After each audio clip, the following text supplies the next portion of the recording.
kuipeleleza nchi. Kwa hiyo hao watu Musa alipoagizwa na Mungu kwamba nendeni mkaipeleleze nchi, kwa hiyo walikuwa na maeneo hayo, walienda katika ulimwengu wa roho.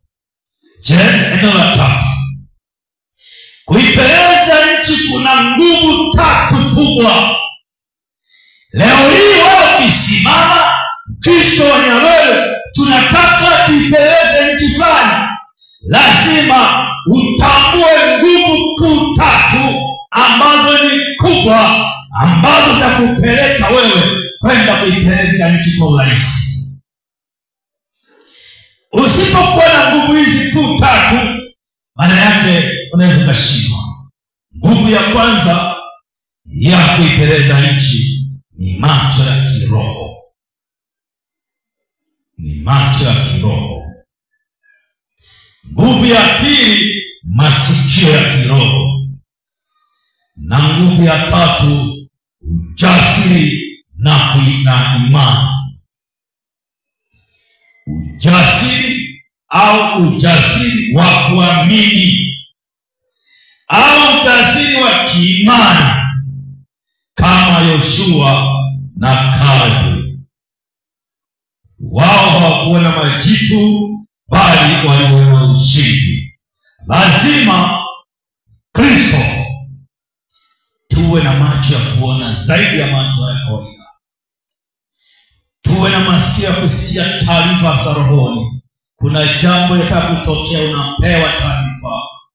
Kuna vitu vinatokea, kabla havijatokea unaona kwanza.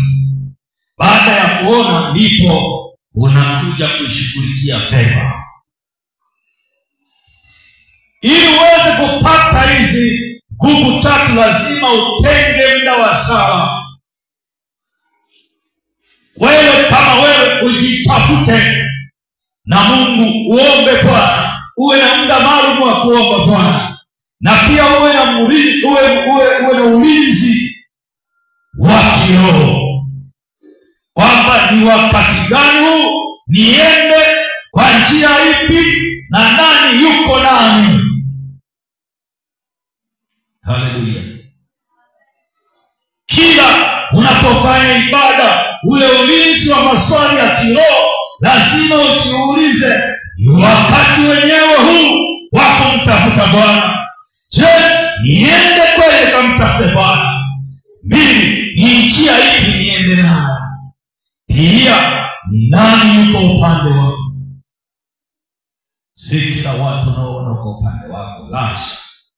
Wengine hawako upande wako. Lakini unapoipeleleza jiji ama eneo, Bwana atafungua utambuzi. Utaonyesha watu walio sahihi, utaonyesha hatari, utaonyesha fursa, utaonyesha siri zilizofichika. Huko ndo kuipeleleza. Baada ya kuomba, utaona dalili za katika mwili wako kuna amani. Unaona msongamano wa amani unakuwepo.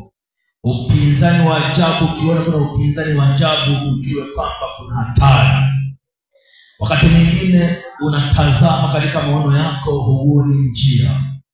Pia unasikia sauti za neno zinajirudia kwako.